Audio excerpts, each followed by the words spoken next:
Students हम discuss करेंगे important news के बारे में। First news is regarding the election process के पर्सपेक्टिव से है।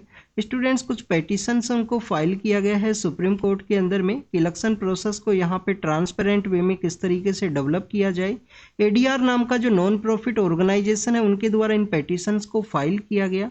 इलेक्शन प्रोसेस का अगर ट्रांसपेरेंसी के बारे में हम डिस्कस करें, सुब्रमण्यम स्वामी वर्सेज यूनियन ऑफ इंडिया का वो केस है जिसके अंदर सुप्रीम कोर्ट के द्वारा भी ऑब्जर्व किया गया था। इलेक्शन प्रोसेस के अंदर जो ट्रांसपेरेंसी है वो जरूरी है, एक कॉमन मैन का यहाँ पे इलेक्शन प्रोसेस के अंदर जो ट्रस्ट है उसके डेवलप करने की रिगार्डिंग में।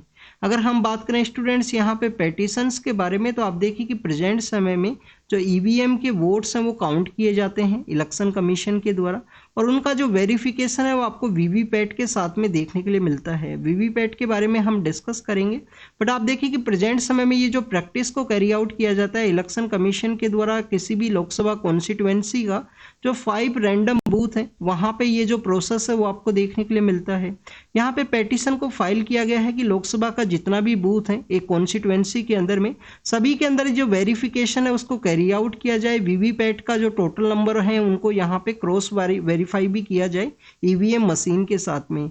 तो बेसिकली वो एक टाइम कंज्यूमिंग प्रोसेस होगा और जिसके थ्रू रिजल्ट्स हैं वो यहाँ पे डिले के रूप से बेसिकली पब्लिश किए जाएंगे इलेक्शन कमीशन के द्वारा। तो इस तरीके से भी आपको उसका जो बेसिकली जो रिपरकशन है वो देखने के लिए मिल सकता है। अगर हम बात करें स्टूडेंट्स वीवीपैट के बारे में, तो आप देखिए कि 2019 के जब जनरल इलेक्शंस कंडक्ट हुए थे तो उस समय में इलेक्शन कमीशन के द्वारा इस वीवीपैट कॉन्सेप्ट को हमारे लोकसभा इलेक्शंस के अंदर में इंट्रोड्यूस किया गया था।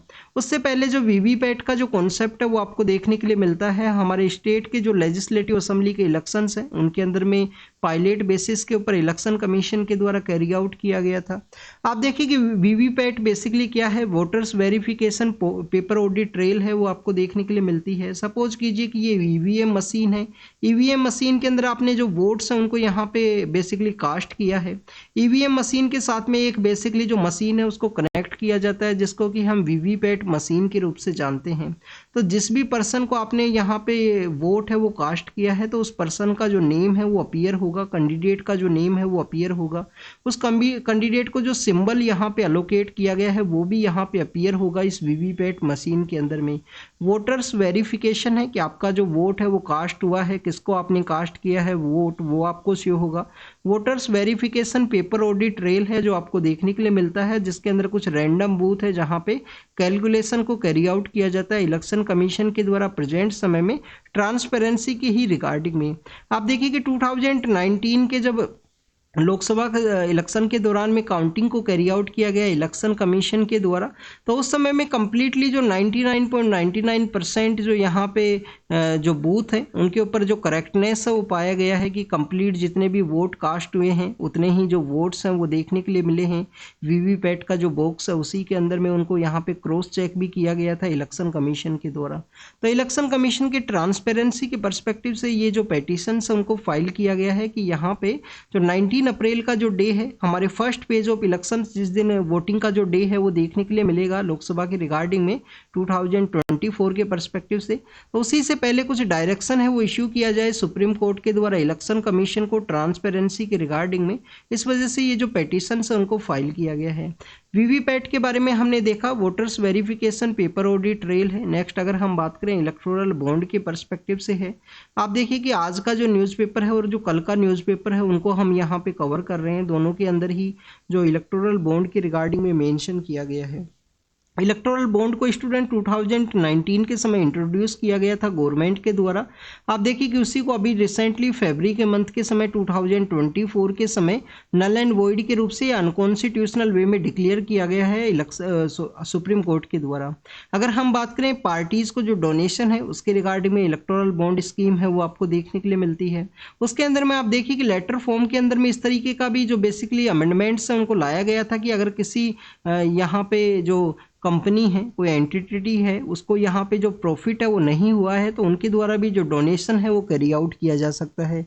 कुछ ऐसी कंपनीज हैं वो देखने के लिए मिली हैं जिनके द्वारा डोनेशन यहाँ पे दिया गया है, उनको प्रॉफिट भी नहीं हुआ करता था, तो 7.5% का एक कैपिंग आपको देखने के लिए मिलता है वो भी नहीं हुआ करता था, और बेसिकली उनके द्वारा यहाँ पे जो डोनेशन है इलेक्टोरल बॉन्ड के अंदर डोनेशन है उसको कैरी आउट किया गया। बेसिकली ये भी एक ऑब्जेक्टिव था जिसकी वजह से सुप्रीम कोर्ट के द्वारा इसको नल एंड वॉइड के रूप से डिक्लेयर किया गया था। इसके अलावा आप देखिए कि यहाँ पे हो सकता है कि किन्हीं पर्सनस के द्वारा यहाँ पे जो सेल कंपनीज है वो यहाँ पे डेवलप हो सके, उसके भी जो कंसर्न्स है वो रेज किए गए थे इलेक्टोरल बॉन्ड स्कीम के अंदर में। नेक्स्ट अगर हम बात करें रजिस्ट्रेशन ऑफ बर्थ के पर्सपेक्टिव से है, आप देखिए कि हमारे यहाँ पे जो रजिस्ट्रार जनरल ऑफ इंडिया हैं उनकी रिगार्डिंग में जो मिनिस्ट्री ऑफ होम अफेयर्स के अंडर में आपको देखने के लिए मिलते हैं। नेशनल पॉपुलेशन जो रजिस्ट्री है एनपीआर का जो कॉन्सेप्ट है उसके रिगार्डिंग में यहाँ पे डिस्कस किया गया है कि प्रेजेंट समय में अगर किसी भी चिल्ड्रन का जो बर्थ है उसको रिकॉर्ड किया जाएगा तो उनके जो पेरेंट्स का जो रिलीजन है, पेरेंट्स में आप देखिए कि जो मदर एंड फादर हैं बोथ का जो रिलीजन है उसको भी यहाँ पे रिकॉर्ड किया जाएगा। तो उसी के अंदर में यहाँ पे डिस्कस किया गया है। बेसिकली आप देखिए कि अगर हम बात करें बर्थ रजिस्ट्रेशन के बारे में तो 2023 के अंदर में एक अमेंडमेंट है वो भी लाया गया था बर्थ एंड डेथ का जो रजिस्ट्रेशन एक्ट है उसके अंदर में। एक सिविल रजिस्ट्रेशन सिस्टम है CRS आपको देखने के लिए मिलता है, सिविल रजिस्ट्रेशन सिस्टम है जहाँ पे बर्थ एंड डेथ का जो रजिस्ट्रेशन है उसको कैरी आउट किया जाता है। रजिस्ट्रार जनरल ऑफ इंडिया है मिनिस्ट्री ऑफ होम अफेयर्स के अंदर में, वो आपको देखने के लिए मिलेगा। नेक्स्ट अगर हम बात करें इलेक्शन के पर्सपेक्टिव से न्यूज़ हैं, एग्जाम के पर्पज से इंपॉर्टेंट नहीं है, बट आप देखिए कि भोपाल जो आपको कहाँ पे देखने के लिए मिलता है, भोपाल आपको मध्य प्रदेश के अंदर देखने के लिए मिलेगा। वहाँ पे जो इलेक्शन के अंदर में जो बेसिकली पार्टिसिपेट करने वाले जो ऑफिसर्स हैं जिनके द्वारा इलेक्शन प्रोसेस को कैरी आउट किया जाएगा तो उनका जो एक्सरसाइज है उनके द्वारा किस तरीके से प्रैक्टिस को कैरी आउट किया गया है उसको यहाँ पे शो किया गया है। एक आपको स्वीप का जो कॉन्सेप्ट है वो भी देखने के लिए मिलता है इलेक्शन के दौरान में। स्वीप क्या है कि आप जब ग्रास रूट लेवल के ऊपर में रिटर्निंग ऑफिसर के रूप से या आप देखिए कि किसी भी पोस्ट के ऊपर आप रहोगे तो उस समय में आपको यहाँ पे वोटिंग के अंदर परसेंटेज है उसको किस तरीके से इंक्रीज किया जाए, लोगों को वोटिंग का अवेयरनेस को कैसे जनरेट किया जाए, उसके रिगार्डिंग में जो स्वीप प्रोग्राम है वो कैरी आउट करने होते हैं लोकल ऑफिसर्स के द्वारा। एक आपको सी विजिल का कॉन्सेप्ट भी देखने के लिए मिलता है। सी विजिल बेसिकली सिटीजन्स का विजिलेंस है, अगर किसी कैंडिडेट के द्वारा मॉडल कोड ऑफ कंडक्ट है, जो मॉडल कोड ऑफ कंडक्ट है उसका वायलेशन किया गया है तो उसके रिगार्डिंग में आप कंप्लेंट है वो फाइल कर सकते हो सी विजिल के पोर्टल के ऊपर में। नेक्स्ट अगर हम बात करें स्टूडेंट ताइवान के बारे में है, वहाँ पे जो अर्थक्वेक है वो देखने के लिए मिला है। 7.4 मैग्नीट्यूड का जो अर्थक्वेक है वो वहाँ पे आया और उसके अंदर बिल्डिंग के अंदर जो कोलैप्स का सिचुएशन है वो क्रिएट हुआ है। नेक्स्ट अगर हम बात करें हमारे जो फॉर्मर पीएम है उनके असैसिनेशन के अंदर इन्वॉल्व कुछ पर्सन्स जिनको कि कन्विक्ट किया गया था, अभी उनको श्रीलंका के अंदर में सेंड किया गया है। आप देखिए उनको रिलीज किया गया, रिलीज करने के बाद में एक कैंप के अंदर उनको कुछ समय के लिए रखा गया, अब उनको श्रीलंका के लिए सेंड किया गया है। और श्रीलंका के अंदर भी अगर हम बात करें कुछ तमिलियन जो पॉपुलेशन है वो आपको नॉर्दर्न पार्ट के अंदर में देखने के लिए मिलती है जिसको कि हम जाफना स्टेट के रूप से देखते हैं। तो जाफना स्टेट के रिगार्डिंग में ही कुछ देखने के लिए मिला था। श्रीलंका के अंदर सिविल वॉर का सिचुएशन था, उस समय में हमारे जो फॉर्मर पीएम है उनके द्वारा इंडियन जो एयरफोर्स है उसको सेंड किया गया। तो आप देखिए उसी के रिगार्डिंग में आपको एक लिट्टे का जो कॉन्सेप्ट है वो देखने के लिए मिलता है। Liberation of Tamil tiger Eelam है, ईलम इनका बेसिकली एक स्पेशल जो वर्ड है वो हुआ करता था। इसके अलावा अगर हम बात करें स्टूडेंट्स उन्हीं के द्वारा जो पीएम का जो असैसिनेशन है वो कैरी आउट किया गया था 1992 के समय का वो बात है। नेक्स्ट अगर हम बात करें स्टूडेंट्स यहाँ पे डिजास्टर रिलीफ फंड के बारे में है।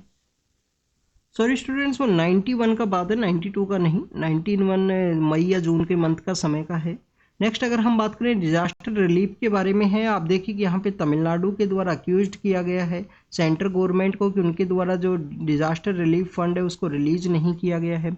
तमिलनाडु के बारे में अगर हम डिस्कस करें, एक तो मिचोंग साइक्लोन है, मिचोंग साइक्लोन की वजह से जो डिजास्टर है वो देखने के लिए मिला था। इसके अलावा आप देखिए कि तमिलनाडु के अंदर में जो अनप्रेसिडेंट जो फ्लड का सिचुएशन है वो भी क्रिएट हुआ था, उसकी वजह से भी वहाँ पे डिजास्टर का जो बेसिकली जो कंडीशंस है वो देखने के लिए मिली हैं। नेक्स्ट आप आप देखिए कि यहाँ पे ओरिजिनल जो ज्यूरिसडिक्शन है सुप्रीम कोर्ट के अंदर में, सेंटर स्टेट का कन्फ्लिक्ट हो या स्टेट स्टेट का कन्फ्लिक्ट हो, जो original jurisdiction of supreme court है आर्टिकल 131 के अंडर में, वहाँ पे जो पिटीशन है उसको फाइल किया गया है। अगर हम बात करें स्टूडेंट्स यहाँ पे मिचोंग साइक्लोन के बारे में, तो मिचोंग साइक्लोन जो अंडमान सी है वहाँ से जनरेट हुआ था, और आप देखिए कि म्यांमार नाम का जो कंट्री है उसके द्वारा इसका नेमिंग किया गया था। ओरिजिनली आपको 8 कंट्री देखने के लिए मिलते हैं नॉर्दर्न पार्ट ऑफ यहाँ पे इंडियन ओशियन के अंदर। अगर कोई साइक्लोन जनरेट होता है तो उनका जो नेमिंग है 8 कंट्रीज के द्वारा कैरी आउट किया जाता है। तो इनके बारे में आप जरूर से बताना कौन कौन से कंट्री हैं। इस प्रोसेस के बारे में आपको पता होना चाहिए। 2004 के समय इसको स्टार्ट किया गया था। एक मस्कट के अंदर में आपको एक मीटिंग देखने के लिए मिलती है, वहाँ पे 8 कंट्रीज हैं जिनको कि रिकॉग्नाइज किया गया कि इन 8 कंट्रीज के द्वारा इस एरिया के अंदर कोई ट्रॉपिकल साइक्लोन होगा तो उनके द्वारा नेमिंग है वो कैरी आउट किया जाएगा। नेमिंग हर कंट्री के थ्रू देखने के लिए मिलता है। मिचोंग साइक्लोन जो इस साल 2023 के समय आया था तो उसको बेसिकली म्यांमार के द्वारा नेमिंग किया गया था। नेक्स्ट अगर हम बात करें बेंगलुरु के बारे में है, बेंगलोर के अंदर में वाटर क्राइसिस है, तो आप देखिए कि वहाँ पे लोकल अथॉरिटीज़ के द्वारा जो बिग हाउसेज हैं, जो बिग कंज्यूमर्स हैं, उनका जो कटिंग है वो किया जाएगा जिससे कि और एरिया के अंदर में मोर पीपल्स को जो वाटर है वो सप्लाई किया जा सके।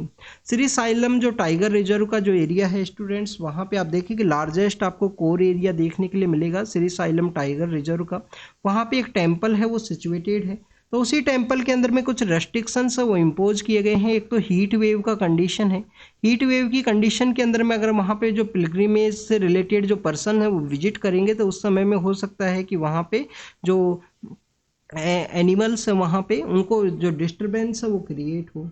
अगर हम बात करें स्टूडेंट्स उस एरिया के अंदर में जो श्री साइलम टाइगर रिजर्व का एरिया है, नाला मल्ला जो फॉरेस्ट का एरिया है, वहाँ पे आपको बेसिकली वहाँ पे आपको देखने के लिए मिलता है रेड सैंडर्स के होम के रूप से उसको जाना जाता है। रेड सैंडर्स का जो होम है उसके रूप से आपको जाना जाएगा।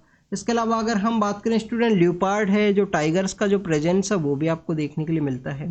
स्टेट जो ह्यूमन राइट कमीशन है केरल के अंदर में, उसके जो एक्स चीफ जस्टिस हैं स्टेट के, उनको बेसिकली अपॉइंट किया जाएगा। यहाँ पे जो गवर्नर सर हैं उनके द्वारा इसका क्लियरिफिकेशन किया गया है। आप देखिए इलेक्शन कमीशन को अप्रोच भी किया जाएगा इस दौरान में। क्यों अप्रोच किया जाएगा? इस वजह से अप्रोच किया जाएगा कि मॉडल कोड ऑफ कंडक्ट वो प्रेजेंट समय में एग्जिस्टेंस के अंदर में है, तो यहाँ पे इलेक्शन कमीशन के थ्रू इनका जो अपॉइंटमेंट है वो देखने के लिए मिलेगा। अगर हम बात करें स्टेट ह्यूमन राइट कमीशन के बारे में, तो अर्लियर फेज के अंदर में आपको जो वहाँ पे हाई कोर्ट के जो जज रिटायर हैं वो आपको देखने के लिए मिलते थे, स्पेशली चीफ जस्टिस आपको। बट आप देखिए कि 2019 के समय में ह्यूमन राइट एक्ट को अमेंड किया गया था। उसके अंदर अमेंडमेंट इस तरीके से लाया गया कि यहाँ पे जो जज हैं रिटायर हैं हाई कोर्ट के, उनको भी अपॉइंट किया जा सकता है। नेक्स्ट अगर हम बात करें भारतीय न्याय संहिता के बारे में है, आप देखिए कि जुलाई का जो समय है वो रखा गया है 1 जुलाई 2014 के समय में हमारे क्रिमिनल रिफॉर्म के जो एक्ट है उनको इम्प्लीमेंट किया जाएगा। उसके रिगार्डिंग में जो पुलिस स्टेशंस वहाँ पे काफ़ी सारा जो प्रैक्टिस है उसको भी कैरी आउट किया गया था पिछले कुछ दिनों में, और टॉपिक भी न्यूज़ के अंदर में था। तो उसी के अंदर में कहा गया है कि इसके कुछ ऐसे भी एरियाज हैं, कुछ ऐसे भी सेक्शंस हैं उनको रिविजिट करने का ज़रूरत है। एक तो बेसिकली यहाँ पे आर्टिकल 20 का जो क्लॉज 3 है उसका भी यहाँ पे वायलेशन के रूप से देखा गया है। श्रिया सिंघल केस का वायलेशन के रूप से कुछ प्रोविजंस है वो बताए गए हैं। और आप देखिए कि जो कंप्लीट इसको इम्प्लीमेंट नहीं किया जाएगा, इसका जो सेक्शन 106 है जिसके रिगार्डिंग में कुछ जो ट्रक वर्कर्स हैं उनके द्वारा प्रोटेस्ट भी किया गया था, स्ट्राइक भी किया गया था, उस सेक्शन को बेसिकली होल्ड किया गया है, उसको इम्प्लीमेंट अभी नहीं किया जाएगा। नेक्स्ट अगर हम बात करें स्टूडेंट्स, यहाँ पे जो डिस्कस किया गया है वो यही डिस्कस किया गया है कि हमारे यहाँ पे जो अर्बन पुअर्स हैं उनके बारे में रिसेंटली इंडिया एम्प्लॉयमेंट रिपोर्ट है वो पब्लिश किया गया। किसके द्वारा पब्लिश किया गया स्टूडेंट्स? ILO के द्वारा, और इंस्टीट्यूशन ऑफ ह्यूमन डेवलपमेंट है उनके द्वारा इसको पब्लिश किया गया। उसके अंदर अनएम्प्लॉयमेंट का जो ग्राफ है उसको बताया गया है कि अनएम्प्लॉयमेंट कैसे यहाँ पे हायर हुआ है लास्ट 20 ईयर्स के अंदर में। तो अर्बन पुअर्स को स्पॉटलाइट के रिगार्डिंग में यहाँ पे डिस्कस किया गया है कि अर्बन पुअर्स के रिगार्डिंग में कुछ स्कीम है उसको इम्प्लीमेंट करने का ज़रूरत है। काफ़ी बार आपको MG नरेगा का जो स्कीम है, MG नरेगा का जो स्कीम है वैसा ही एक स्कीम अर्बन एरिया के अंदर भी होना चाहिए, उसके रिगार्डिंग में भी आपको डिस्कशन देखने के लिए मिलता है। तो उसी के पर्सपेक्टिव से यहाँ पे डिस्कशन किया गया किन सेक्टर्स के अंदर रिफॉर्म का ज़रूरत है उसके बारे में। नेक्स्ट अगर हम बात करें स्टूडेंट्स, यहाँ पे अगर आप देखिए यूनिवर्सिटीज़ का जो ऑटोनॉमी है उसके बारे में आपने रीड किया होगा।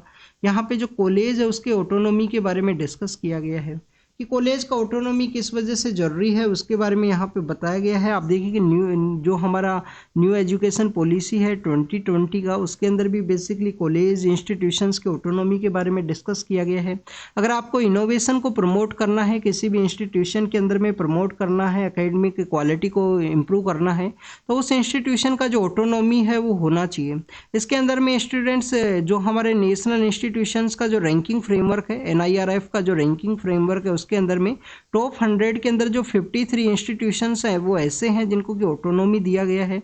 तो यूनिवर्सिटीज़ के अलावा आप देखिए कि कॉलेज का जो ऑटोनॉमी है उसके बारे में भी यहाँ पे डिस्कस किया गया। नेक्स्ट अगर हम बात करें स्टूडेंट्स, यहाँ पे बेसिकली फिजिकल बैटल के बारे में है। ये वो टॉपिक्स हैं जो कंटिन्यूस न्यूज़ के अंदर में है। कहीं पे वीवीपैट के कॉन्सेप्ट के बारे में रीड किया गया है, कहीं पे फिजिकल जो बैटल है उसके पर्सपेक्टिव से कि कैसे यहाँ पे जो इन्फ्लेशन है वो इंक्रीज हुआ है, उन सभी टॉपिक्स के बारे में डिस्कस किया गया है। तो ऑलरेडी हमने न्यूज़ के अंदर में इनको रीड किया है। नेक्स्ट अगर हम बात करें वाटर क्राइसिस के बारे में है। बेंगलोर के अंदर जो सिचुएशन है वो डैमेजिंग देखने के लिए मिला है। काफ़ी सारे एरियाज़ के अंदर में आप देखिए कि वाटर का जो क्राइसिस है वो क्रिएट हुआ है बेंगलोर के अंदर में। बेंगलोर को हम IT हब है, गार्डन सिटी है, इनके नाम से भी हम जानते हैं। तो वहाँ का जो लोकल अथॉरिटीज़ है उनके द्वारा जो बिग कंज्यूमर्स हैं उनका जो वाटर है उसको स्टॉप किया जाएगा, उसको कट किया जाएगा। यहाँ पे जो बेसिकली डिस्कस किया गया है कि हमारे यहाँ पे जो अर्बन एरियाज़ के अंदर में ये प्रॉब्लम है वो क्यों देखने के लिए मिलती है। आप देखिए कि सबसे मेन रीज़न है मिसमैनेजमेंट। सबसे मेन रीजन आपको मिसमैनेजमेंट देखने के लिए मिलेगा। टू मच कॉन्क्रेटाइजेशन हो चुका है हमारे अर्बन एरियाज़ का। Urban areas growth engine of economy है, लोग माइग्रेट करते हैं अर्बन एरियाज़ के अंदर में। लास्ट सेंसस में 31% था, प्रेजेंट समय में आप देखिए कि 35% के आसपास जो पॉपुलेशन है वो यहाँ पे अर्बन एरियाज़ के अंदर में रहा करता है। तो हर एक अर्बन स्ट्रक्चर का जो यहाँ पे जो चेंजेज है वो आपको देखने के लिए मिले हैं। इसके अलावा आप देखिए कि अर्बन एरियाज़ के अंदर ही आपको यहाँ पे जो पीपल्स का जो डिमांड है वो आपको हायर देखने के लिए मिलेगा, बेसिकली वाटर के यूज़ के रिगार्डिंग में। तो उसको यहाँ पे डिस्कस किया गया क्या किया जाए। मिसमैनेजमेंट है, कंप्लीटली यहाँ पे वाटर को यूज़ नहीं किया गया है। तो रेन वाटर का जो प्रोसेस है उसको यूज़ किया जाए लोकल अथॉरिटीज़ के द्वारा। नेक्स्ट यहाँ पे डिस्कस किया गया है कि जो रूफ टॉप वाटर है उसका भी यूज़ का जो प्रोसेस है वो यहाँ पे होना चाहिए। वेस्टर्न घाट के अंदर में कोई भी डिस्टर्बेंस नहीं होना चाहिए, जिसके रिगार्डिंग में आपको जो गाडगिल कमेटी है, कस्तूरी रंगन कमेटी है वो देखने के लिए मिलती है। तो उनके बारे में भी यहाँ पे मेंशन किया गया है कि वेस्टर्न घाट को आप डिस्टर्ब मत कीजिए, जो इम्पोर्टेंट है हमारे पेनिनसुलर इंडिया के बारिश के रिगार्डिंग में। नेक्स्ट अगर हम बात करें पार्टीज का जो सिंबल अलोकेशन है उसके बारे में डिस्कस किया गया है। सिंबल अलोकेशन के बारे में यही डिस्कस किया गया है। आप देखिए कि हमारे यहाँ पे एक रजिस्ट्रेशन ऑफ पॉलिटिकल पार्टी देखने के लिए मिलता है section 29A of representation of people's act के अंडर में। रिप्रेजेंटेशन ऑफ पीपल्स एक्ट के अंडर में आपको रजिस्ट्रेशन ऑफ पॉलिटिकल पार्टी देखने के लिए मिलेगा। बट अगर उनको यहाँ पे स्टेट पार्टी और यहाँ पे उनको कोई नेशनल पार्टी का स्टेटस नहीं दिया गया है, तो आप देखिए कि वो अनरिकॉग्नाइज ये रजिस्टर्ड पॉलिटिकल पार्टी है। अगर उनके द्वारा 1% वोट्स है उनको नहीं सिक्योर किया गया है लास्ट इलेक्शन के अंदर में, तो उनका जो सिंबल है वो आपको नहीं देखने के लिए मिलेगा। बट यहाँ पे कुछ पार्टीज के बारे में बताया गया है कि उनको 1% वोट है वो भी सिक्योर हुआ था, उनको वही सिंबल है वो फिर से अलोकेट नहीं किया गया है। तो उसके रिगार्डिंग में बेसिकली यहाँ पे डिस्कस ये किया गया है कि उनके द्वारा फरवरी के समय जो डिमांड है वो नहीं किया गया था। अगर हम पॉलिटिकल पार्टीज के सिंबल के बारे में डिस्कस करें तो आप देखिए कि जो अनरजिस्टर्ड पॉलिटिकल पार्टी है उनके द्वारा 1% जो यहाँ पे जो सीट्स हैं उनको सिक्योर किया गया हो, या आफ्टर 25 जो लोकसभा सीट्स है उसमें से एक सीट है जिसको जीता गया हो। 3% लेजिस्लेटिव असेंबली के अंदर में जो वोट्स है उनको सिक्योर किया गया हो। एक लोकसभा सीट है, लेजिस्लेटिव असेंबली का सीट है, 2 लोकसभा लेजिस्लेटिव असेंबली, 1 लोकसभा का जो सीट है वो जीता गया हो, और 8% वोट्स हैं वो सिक्योर किया गया हो। ये अलग अलग कंडीशंस है यहाँ पे स्टेट पार्टीज के रिगार्डिंग में, तो उसी को डिस्कस किया गया है।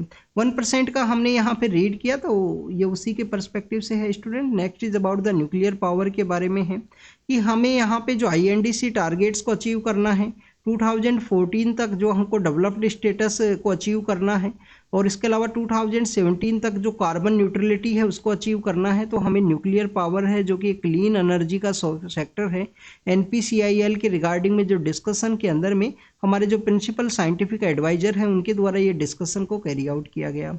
श्रिम्प हैचरीज के बारे में अगर हम डिस्कस करें तो आप देखिए कि सी फूड है जिसको यूएस को बेसिकली सेंड किया जाता है, इंडिया के द्वारा यूएस को एक्सपोर्ट किया जाता है। आंध्र प्रदेश के अंदर में आपको इसका काफ़ी ज़्यादा जो प्रोडक्शन है वो देखने के लिए मिलता है, तो उसी के रिगार्डिंग में कुछ एलिगेशंस लगाए गए थे जिसको कि इंडियन अथॉरिटीज़ के द्वारा कंप्लीटली रिजेक्ट किया गया है।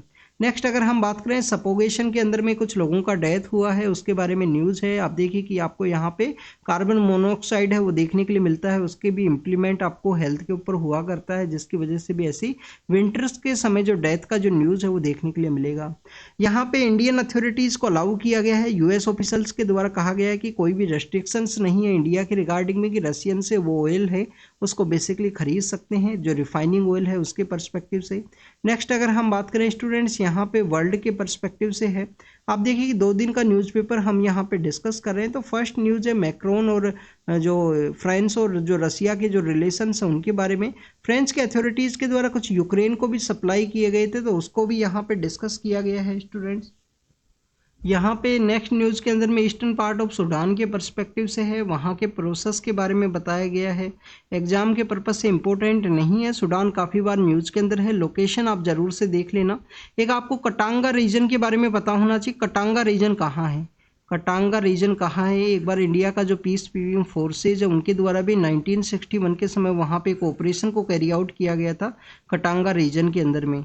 नेक्स्ट अगर हम बात करें इजराइल के द्वारा वॉर क्राइम है उसको कैरी आउट किया गया है, ऐसे एलिगेशंस वो देखने के लिए मिले हैं, कंटिन्यूस न्यूज़ के अंदर है इजराइल स्टूडेंट्स। यहाँ पे पाकिस्तान और ईरान का जो बॉर्डर है वहाँ पे कुछ सिक्योरिटी पर्सनल्स का डेथ हुआ है उसको यहाँ पे मेंशन किया गया है। फिलीपाइंस के साथ में जो जॉइंट नेवल ड्रिल है उसको कैरी आउट किया जाएगा यूएस के द्वारा, जापान के द्वारा और ऑस्ट्रेलिया के द्वारा चाइना को काउंटर करने के रिगार्डिंग में। कंबोडिया के बारे में डिस्कस किया गया है, वहाँ के जो फॉर्मर जो प्रेसिडेंट है, फॉर्मर जो लीडर हैं उनके बारे में। जिम्बाब्वे ने एल नीनो का इफेक्ट की वजह से कम्प्लीटली जो डिजास्टर है वो डिक्लेयर किया गया है। Zimbabwe southern part of African continent के अंदर है और जो साउथ अफ्रीका है उसके नॉर्दर्न पार्ट के अंदर आपको जिम्बाब्वे है वो देखने के लिए मिलेगा। आप देखिए कि जिम्बाब्वे एग्रीकल्चर प्रोस्पेरस हुआ करता था 90s 80s के एरा के समय में, हरारे इसका एक कैपिटल सिटी है। इसके अलावा आप देखिए कि उस वहाँ पे फिर एक पॉलिटिकल शिफ्ट आपको देखने के लिए मिलेगा, उसके बाद में कंटिन्यूस बैंकक्रप्ट का जो सिचुएशन है, इन्फ्लेशन काफ़ी हायर आपको जिम्बाब्वे के अंदर देखने के लिए मिलता है। युगांडा के बारे में है, एक एंटी गे वहाँ पे जो लॉ है उसको यहाँ पे कंट्रोवर्शियल लॉ को बेसिकली कहा गया है। युगांडा भी न्यूज़ के अंदर में था, नेम का जो समिट है वो वहाँ पे ऑर्गेनाइज हुआ था स्टूडेंट्स। 9 पीपल्स का डेथ हुआ है, जो ताइवान के अंदर अर्थक्वेक देखने के लिए मिला है उसके अंदर में।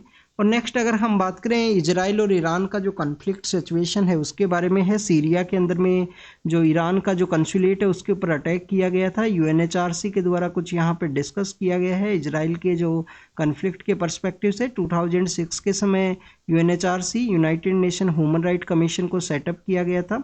47 मेंबर्स आपको देखने के लिए मिलते हैं, 3 ईयर के लिए इसके मेंबर्स बनते हैं और कंटिन्यूस 2 टाइम्स बन सकते हैं स्टूडेंट्स, कंटिन्यूस एक बार बने फिर 2 बार बने, उसके बाद में आप देखिएगा अगर 3rd टाइम बनना है तो बीच में कुछ गैप देना होगा, उसके बाद में फिर से बन सकते हैं। तो ये यूएनएचआरसी के बारे में है, United nation human right commission 2006 के समय उसको इस्टेब्लिश किया गया था।